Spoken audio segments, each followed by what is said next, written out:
ಚನ್ನಪಟ್ಟಣದಲ್ಲಿ DK Shivakumar all out plan flop ಆಗಿದೆ. ರಾಮನಗರವನ್ನ ಜೆಡಿಎಸ್ ಮುಕ್ತ ಮಾಡೋ ತಂತ್ರ ಟುಸ್ ಆಗಿದೆ. ಸಿದ್ದರಾಮಯ್ಯ ಮುಂದೆ ಆಲ್ ಔಟ್ ಶಪಥ ಮಾಡಿದ್ರು ಡಿಕೆ ಶಿವಕುಮಾರ್. ರಾಮನಗರದಲ್ಲಿ ಆಲ್ ಔಟ್ ಸರ್ ಅಂತ ಡಿಕೆ ಶಿವಕುಮಾರ್ ಹೇಳಿದ್ರು.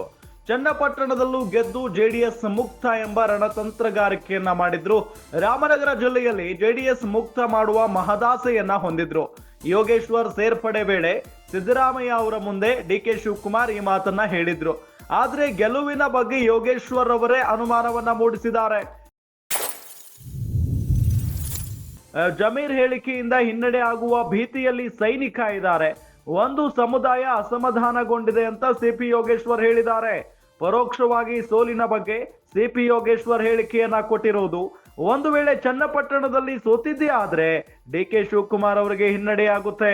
DCM DK Shri all out ಕನಸು ಕಮರಿ ಹೋಗುವ ಸಾಧ್ಯತೆ ಇದೆ.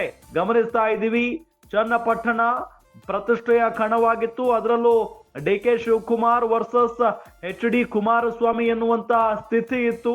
ಆದ್ರೆ ಈ ಒಂದು ಚನ್ನಪಟ್ಟಣವನ್ನ ತಮ್ಮ ವಶಕ್ಕೆ ಪಡೆದುಕೊಳ್ಳುವಲ್ಲಿ ಎಲ್ಲೊಂದ್ ಕಡೆ ಡಿಕೆ ಶಿವಕುಮಾರ್ ಅವರು ವಿಫಲರಾಗಿಬಿಟ್ರ ಅನ್ನೋ ಪ್ರಶ್ನೆಯೂ ಕೂಡ ಮೂಡ್ತಾ ಇದೆ.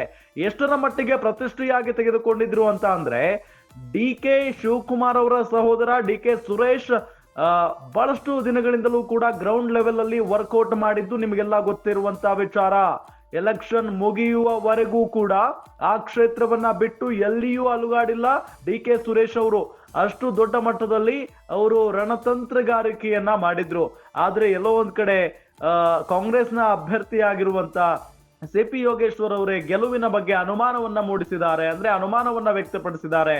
ಹಾಗಾಗಿ ಸಹಜವಾಗಿದು ಕುತೂಹಲ ಕೆರಳಿಸಿರುವಂತದ್ದು. ಜೊತೆಗೆ ಎಲೆಕ್ಷನ್ಗೂ ಮುನ್ನ ಡಿಕೆ ಶಿವಕುಮಾರ್ ಅವರು ಸಿದ್ದರಾಮಯ್ಯನವರ ಜೊತೆ ಮಾತನಾಡುವಂತಹ ಸಂದರ್ಭದಲ್ಲಿ ರಾಮನಗರದಲ್ಲಿ ಜೆಡಿಎಸ್ ಅನ್ನ ಅಲೌಟ್ ಮಾಡ್ತೀವಿ ಅನ್ನೋ ನಿಟ್ಟಿನಲ್ಲಿ ಹೇಳಿಕೆಯನ್ನ ಕೊಟ್ಟಿದ್ರು.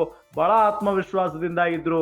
ಆದ್ರೆ ಈಗ ನೋಡಿದ್ರೆ ಎಲ್ಲೋ ಒಂದ್ ಕಡೆ ಡಿಕೆ ಶಿವಕುಮಾರ್ ಅವರ ಈ ಪ್ಲಾನ್ ಟುಸ್ ಆಗಿರೋದು ಬಹಳ ಸ್ಪಷ್ಟವಾಗಿ ಎದ್ದು ಕಾಣಿಸ್ತಾ ಇದೆ. ಚನ್ನಪಟ್ಟಣದಲ್ಲೂ ಗೆದ್ದು ಜೆಡಿಎಸ್ ಮುಕ್ತ ಎಂಬ ರಣತಂತ್ರಗಾರಿಕೆ ಎಲ್ಲೋ ಒಂದ್ ಕಡೆ ಇಲ್ಲಿ ತಪ್ಪಾಗಿರುವುದು.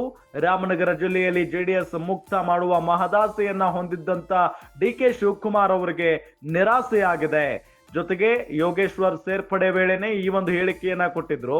ಆದ್ರೆ ಈ ಗೆಲುವಿನ ಬಗ್ಗೆ ಯೋಗೇಶ್ವರ್ ಅವರೇ ಅನುಮಾನವನ್ನ ವ್ಯಕ್ತಪಡಿಸಿದ್ದಾರೆ.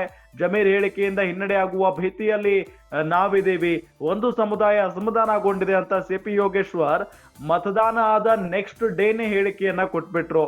ಹಾಗಾಗಿನೇ ಬಹಳಷ್ಟು ಕುತೂಹಲ ಇದೆ. ಇನ್ನು ಒಂದು ವೇಳೆ ಚನ್ನಪಟ್ಟಣದಲ್ಲಿ ಸೋತಿದ್ದೇ ಆದ್ರೆ ಡಿಕೆ ಶಿವಕುಮಾರ್ ಅವರಿಗೆ ಇದು ದೊಡ್ಡ ಮಟ್ಟದಲ್ಲಿ ಹಿನ್ನಡೆ ಆಗುವಂತ ಚಾನ್ಸಸ್ ಕೂಡ ಇದೆ.